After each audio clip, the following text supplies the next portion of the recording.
Question number 5 part number 3 जिसमें हमारे पास find equation of a circle which passes through the point 1,4 -1, 8 and the line 3x + y - 3 = 0 is tangent at -1, 8। तो इस question में हमारे पास एक equation of the circle find out करना है जो कि इन दोनों पॉइंट्स में से पास हो और हमारे पास ये लाइन जो है उसी सर्कल के साथ टेंजेंट होगा और वो भी इस पॉइंट पर। तो आप यूँ फर्ज कर ले कि हमारे पास ये एक सर्कल है और हमारे पास हम इस पॉइंट को 1, 4 लेट करेंगे और इस पॉइंट को -1, 8 आप यूँ फर्ज कर ले कि ये पॉइंट है और इसी पॉइंट पर हमारे पास एक टेंजेंट लाइन भी गुजर रहा है और इस टेंजेंट लाइन का जो इक्वेशन है वो हमारे पास 3x + y - 3 = 0 है। तो हमें equation of the circle find out करना है और उसको हम कैसे करेंगे।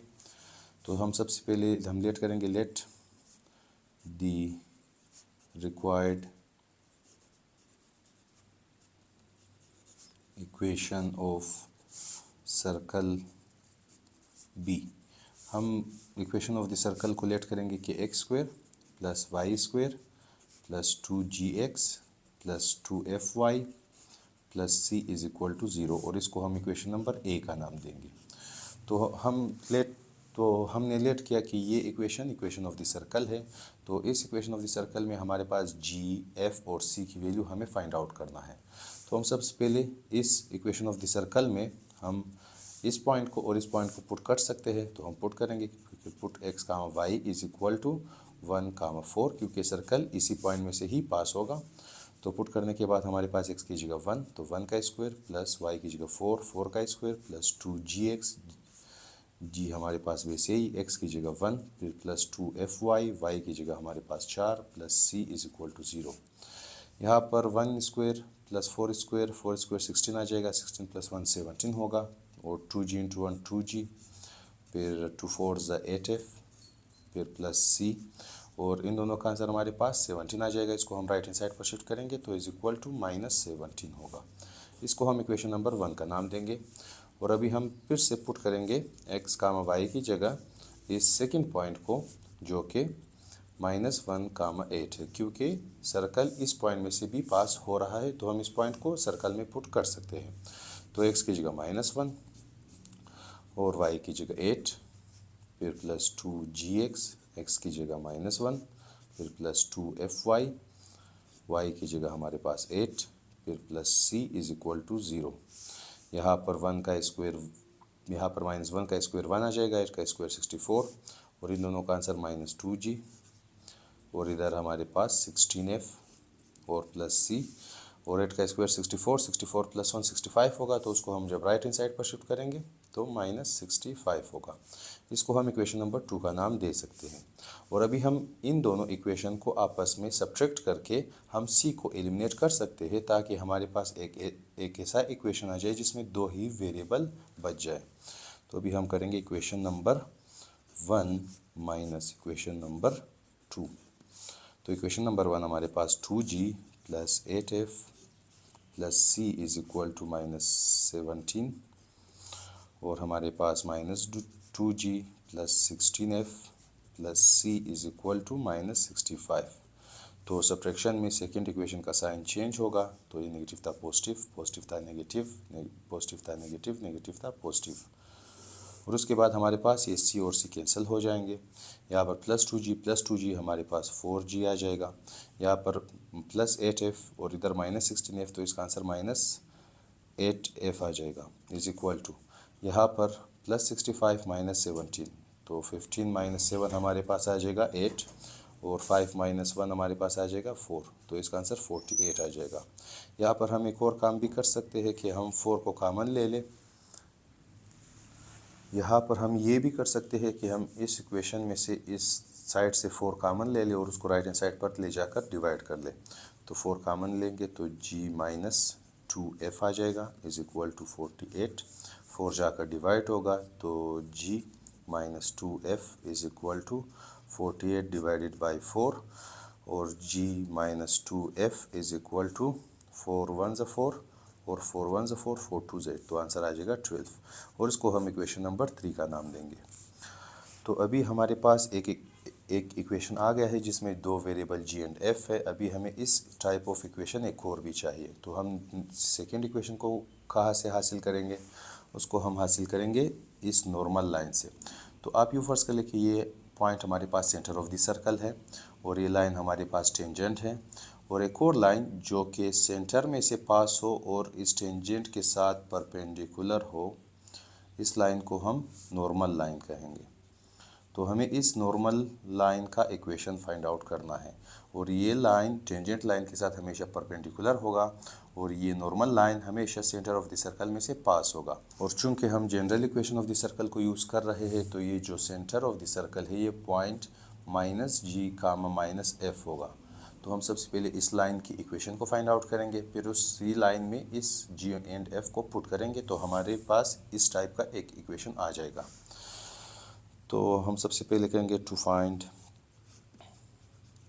इक्वेशन ऑफ नॉर्मल लाइन, या सिर्फ नॉर्मल। तो इसको हम कैसे फाइंड आउट करेंगे कि हम इस लाइन का स्लोप फाइंड आउट करेंगे और इसके स्लोप के साथ इसका स्लोप फाइंड आउट करेंगे। तो वो कैसे? हमारे पास जो 3x + y - 3 = 0 था, अगर हम 3x और 3 को राइट हैंड साइड पर शिफ्ट करें तो y = -3x + 3 आ जाएगा। यहाँ पर हमारे पास स्लोप =-3 है। ये -3 इस लाइन का स्लोप है, और इसको हम m ऑफ टेंजेंट लिखेंगे, यानी slope of the tangent line. और हमें slope of the normal line find out करना है। तो हम क्या काम करेंगे? Slope of normal line into slope of tangent line =-1 लिखेंगे। क्यों? क्योंकि हमारे पास both lines are perpendicular, both lines are perpendicular. जब दो लाइन्स आपस में परपेंडिकुलर होंगे तो उन दोनों के स्लोप का प्रोडक्ट -1 के बराबर होगा। तो अभी ये टेंजेंट लाइन और ये नॉर्मल लाइन दोनों आपस में परपेंडिकुलर है, तो इनके स्लोप का प्रोडक्ट -1 के बराबर होगा। और m ऑफ t की वैल्यू हमारे पास मल्टीप्लाई बाय -3 है, =-1। 3 को राइट हैंड साइड पर शिफ्ट करेंगे तो slope of the normal line =-1 divided by -3, और स्लोप ऑफ नॉर्मल लाइन हमारे पास 1/3 आ जाएगा। तो ये हमारे पास slope of the normal line. अभी हम स्लोप को और इस पॉइंट -1, 8 को यूज़ करके इस नॉर्मल लाइन का इक्वेशन फाइंड आउट करेंगे। कैसे? हमें नॉर्मल लाइन का स्लोप मिल चुका है, और उसके बाद ये जो नॉर्मल लाइन है ये इसी पॉइंट में से ही पास हो रहा है -1, 8 में से। तो जबकि हमारे पास एक पॉइंट और एक स्लोप है, तो हम उस लाइन का इक्वेशन फाइंड आउट कर सकते हैं।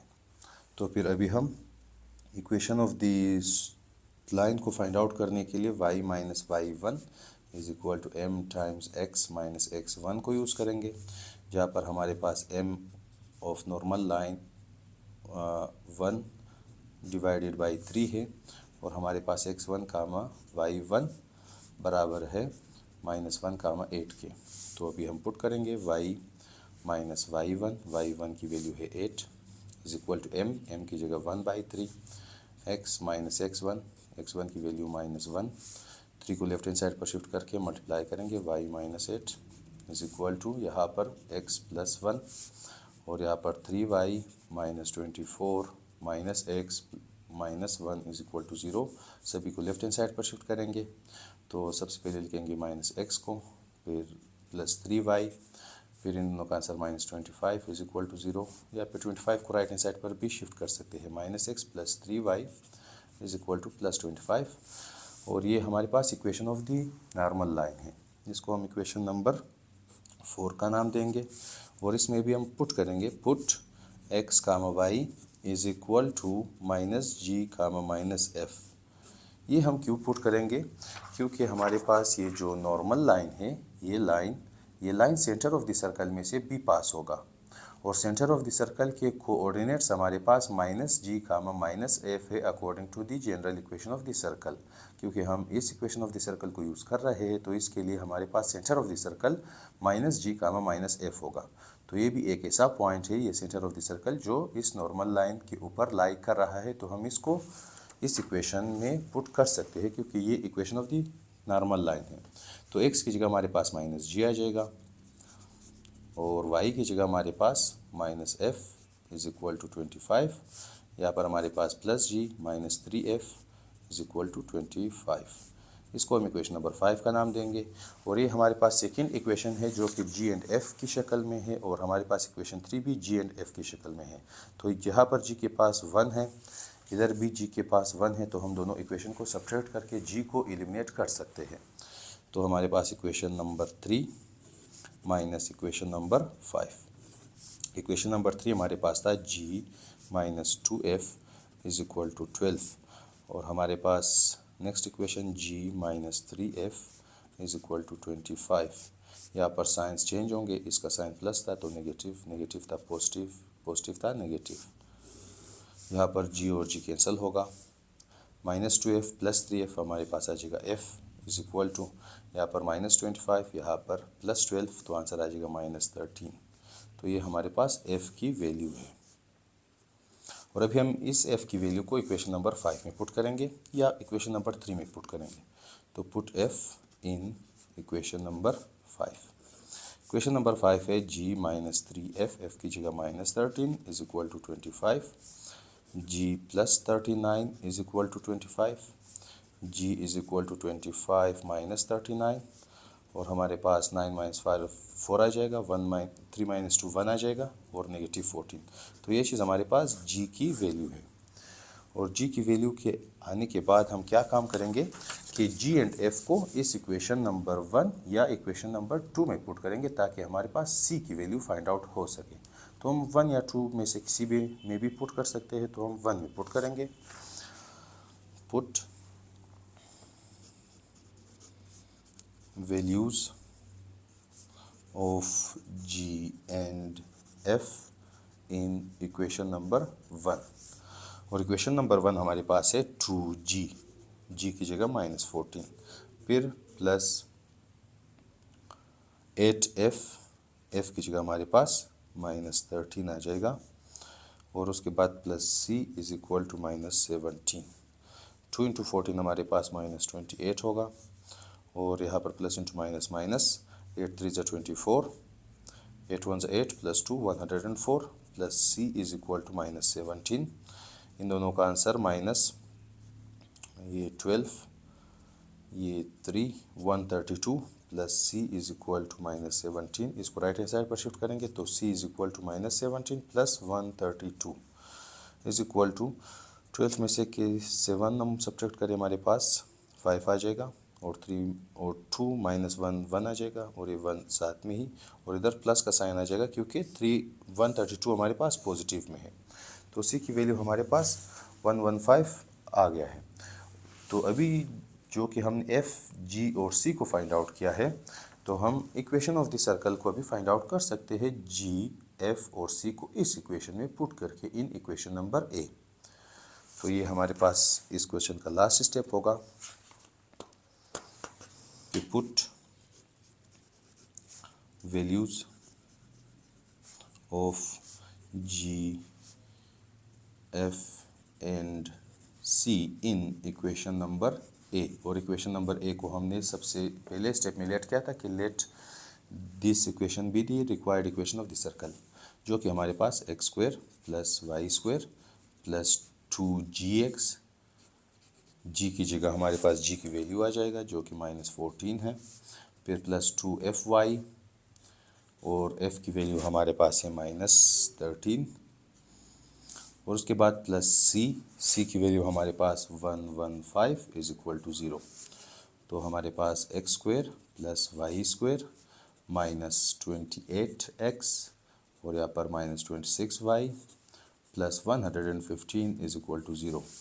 ये चीज़ हमारे पास required equation of the circle है जो कि क्वेश्चन नंबर 5 के पार्ट 3 में पूछा गया था।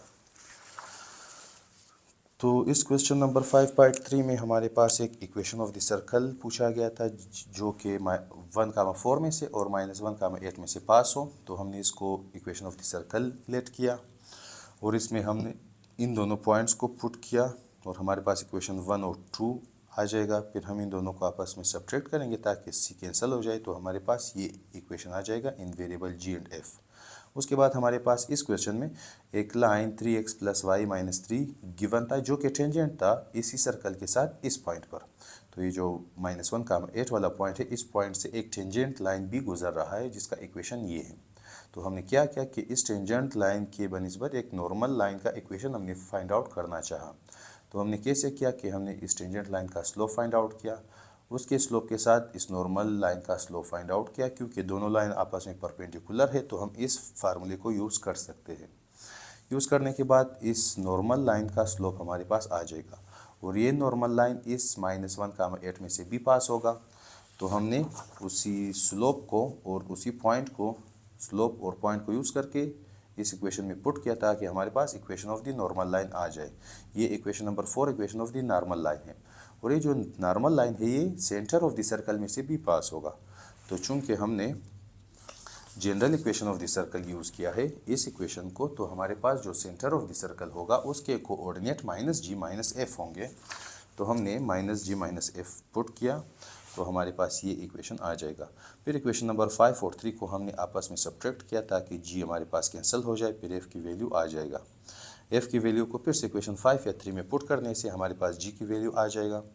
g और f को उठाकर इक्वेशन 1 या 2 में पुट करने से हमारे पास c की वैल्यू आ जाएगी। तो तीनों वैल्यूज़ को हम लास्ट स्टेप में उठाकर इक्वेशन नंबर a में पुट करेंगे, जो कि इक्वेशन ऑफ द सर्कल था। तो x² + y² + 2gx + 2fy + c = 0। g, f और c की वैल्यू को हमने पुट किया, और ये इक्वेशन ऑफ द सर्कल आ जाएगा। यही हमारे पास आंसर है। अगर आप चैनल पर नए हैं, चैनल को सब्सक्राइब करें, वीडियो को लाइक करें और शेयर करें।